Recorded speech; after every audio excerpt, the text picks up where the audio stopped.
ಮೈಸೂರು ಜಿಲ್ಲಾ ನ್ಯಾಯಾಲಯದಲ್ಲಿರುವ ಹುದ್ದೆಗಳಿಗೆ ಅರ್ಜಿಯನ್ನು ಆಹ್ವಾನಿಸ್ಯಾರ. ಸ್ಟೆನೋಗ್ರಾಫರು ಗ್ರೇಡ್ 3 ಅಂತಂದು, ಪ್ರೊಸೆಸ್ ಸರ್ವರ್ ಅಂತಂದು, P1 ಆಮೇಲೆ ಕಾಪಿಯಸ್ಟ್ ಅಂತಂದು ಟೋಟಲ್ 93 ಹುದ್ದೆಗಳಿಗೆ ಅರ್ಜಿ ಆಹ್ವಾನಿಸ್ಯಾರ. ಅಪ್ಲಿಕೇಶನ್ ಮೋಡು ಕಂಪ್ಲೀಟ್ಲಿ ಆನ್ಲೈನ್ ಆಗಿರ್ತೈತಿ. ಅಪ್ಲಿಕೇಶನ್ ಸ್ಟಾರ್ಟ್ ಡೇಟ್ ನೋಡ್ರಿ 28 ಏಪ್ರಿಲ್ 2026 ಸ್ಟಾರ್ಟ್ ಆಗೈತಿ. ಲಾಸ್ಟ್ ಡೇಟ್ 31 ಮೇ 2026 ಅಂದ್ರೆ ಇನ್ನು ಕೇವಲ 2 ದಿವಸದೊಳಗೆ ಅಪ್ಲಿಕೇಶನ್ ಹಾಕೋ ಡೇಟ್ ಮುಗಿದು ಹೋಗತಿ. ದಯವಿಟ್ಟು ಇನ್ನೂ ಯಾರೆಲ್ಲ ಅಪ್ಲಿಕೇಶನ್ ಹಾಕಿಲ್ಲ ದಯವಿಟ್ಟು ಹೋಗಿ ಅಪ್ಲಿಕೇಶನ್ ಹಾಕಿಲ್ಲ ನಿಮ್ಮ ಕ್ವಾಲಿಫಿಕೇಶನ್ ತಕ್ಕಂಗೆ ಯಾವುದು ಸೂಟ್ ಆಕತಿ ಅದಕ್ಕೆ ಹೋಗಿ ಅಪ್ಲಿಕೇಶನ್ ಹಾಕ್ರಿ. ಲಾಸ್ಟ್ ಡೇಟ್ ಪೇಮೆಂಟ್ ಮಾಡೋಕೆ 2 ಜೂನ್ ಮಟನೂ ಇರ್ತತಿ. ಸ್ಟೆನೋಗ್ರಾಫರ್ ಗ್ರೇಡ್ 3 4 ಹುದ್ದೆಗಳು ಟೋಟಲ್ ಅದಾವು. ಪ್ರೊಸೆಸ್ ಸರ್ವರು 11 ಹುದ್ದೆಗಳು ಅದಾವು. P1 75 ಅದಾವು. ಕಾಪಿಯಸ್ಟ್ 3 ಹುದ್ದೆಗಳು ಅದಾವು. ಟೋಟಲ್ ಆಗಿ 93 ಹುದ್ದೆಗಳಿಗೆ ಅರ್ಜಿ ಆಹ್ವಾನಿಸ್ಯಾರ.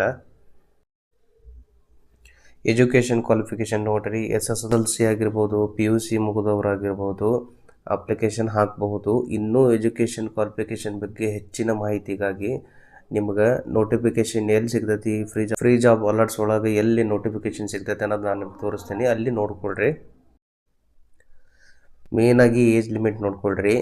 ಮಿನಿಮಮ್ ಏಜು 18 ವರ್ಷ ಇರಬೇಕು. ಮ್ಯಾಕ್ಸಿಮಮ್ ಏಜು 40 ವರ್ಷ ಇರಬೇಕು. ಆಮೇಲೆ ಆಯಾ ವರ್ಗದ ಅನುಸಾರ ಏಜ್ ರಿಲ್ಯಾಕ್ಸೇಷನ್ ಇರ್ತೈತಿ.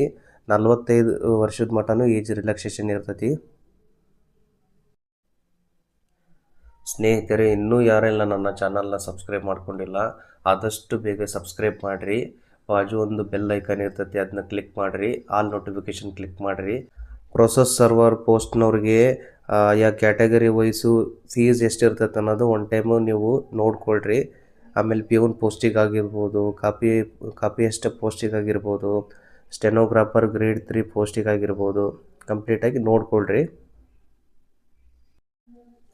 ನೆಕ್ಸ್ಟ್ ನೋಡ್ರಿ, ಸ್ಟೆನೋಗ್ರಾಫರ್ ಗ್ರೇಡ್ 3 ಹುದ್ದೆಗೆ 44,425ರಿಂದ 83,700 ರೂಪಾಯಿ ಮಟನೂ ನಿಮಗೆ ಪೇ ಸ್ಕೇಲ್ ಸಿಗ್ತೈತಿ. ಆಗ ಪ್ರೊಸೆಸ್ ಸರ್ವರ್ದವ್ರಿಗೆ 31,775ರಿಂದ 61,300 ರೂಪಾಯಿ ಮಟನೂ ಸಿಗ್ತೈತಿ. ಕಾಪಿಯಸ್ಟ್ ಪೋಸ್ಟಿಗೆ 34,100 ರೂಪಾಯಿಂದ 67,600 ರೂಪಾಯಿ ಮಟನೂ ಸಿಗ್ತೈತಿ. P1 ಪೋಸ್ಟಿಗೆ 27,000ದಿಂದ 46,675 ಮಟನೂ ಸಿಗ್ತೈತಿ. ಸ್ಟೆನೋಗ್ರಾಫರ್ ಗ್ರೇಡ್ 3 ಮತ್ತು ಕಾಪಿಯಸ್ಟ್ದವ್ರಿಗೆ ಸ್ಕಿಲ್ ಟೆಸ್ಟ್ ಇರ್ತೈತಿ. ಆಮೇಲೆ short hand test, typing test, computer base test ಮಾಡಿ ಇಂಟರ್ವ್ಯೂ ಮಾಡ್ತಾರೆ. ನೆಕ್ಸ್ಟು ಪ್ರೊಸೆಸ್ ಸರ್ವರ್ ಮತ್ತು P1 ಹುದ್ದೆಗಳಿಗೆ ಮೆರಿಟ್ ಮತ್ತು SSLC ಮಾರ್ಕ್ಸ್ ಆಮೇಲೆ ಇಂಟರ್ವ್ಯೂ ಮುಖಾಂತರದಿಂದ ನಿಮ್ಗೆ ನೇರವಾಗಿ ಸೆಲೆಕ್ಷನ್ ಮಾಡ್ತಾರೆ, ನೇರ ಆಯ್ಕೆ ಇರ್ತೈತಿ. ಸ್ಟೆನೋಗ್ರಾಫರ್ ಗ್ರೇಡ್ 3ದವರಿಗೆ PUC ಆಗಿರಬೇಕು. Equivalent senior type writing and short hand Kannada ಮತ್ತು ಇಂಗ್ಲೀಷು 3 ವರ್ಷದ ಡಿಪ್ಲೊಮೊ ಕಮರ್ಷಿಯಲ್ ಪ್ರಾಕ್ಟೀಸ್ ಪರೀಕ್ಷೆಯಲ್ಲಿ ಉತ್ತೀರ್ಣರಾಗಿರಬೇಕು. ಕಾಪಿಯಸ್ಟ್ ಹುದ್ದೆಗಳಿಗೆ PUC ಪಾಸ್ ಆಗಿರಬೇಕು. Equivalent junior grade type writing Kannada ಮತ್ತು ಇಂಗ್ಲೀಷು ಪರೀಕ್ಷೆಯಲ್ಲಿ ಉತ್ತೀರ್ಣರಾಗಿರಬೇಕು. ಪ್ರೊಸೆಸ್ ಸರ್ವರ್ ಮತ್ತು P1 ಹುದ್ದೆಗಳಿಗೆ ಸಂಬಂಧಿಸಿದಂತೆ SSLC ಪಾಸ್ ಆಗಿರಬೇಕು.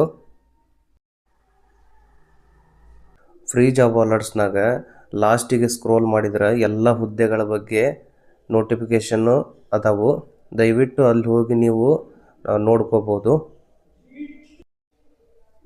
ಇದೇ ಥರದ ಗೌರ್ಮೆಂಟ್ ಆಗಲಿ, ಪ್ರೈವೇಟ್ ಹುದ್ದೆಗಳ ಬಗ್ಗೆ ಆಗಲಿ, ಸೆಂಟ್ರಲ್ ಗೌರ್ಮೆಂಟ್ ಹುದ್ದೆಗಳ ಬಗ್ಗೆ ಆಗಲಿ ತಿಳಿಸ್ಬೇಕಂದ್ರೆ ದಯವಿಟ್ಟು ಕಾಮೆಂಟ್ ಮಾಡಿರಿ.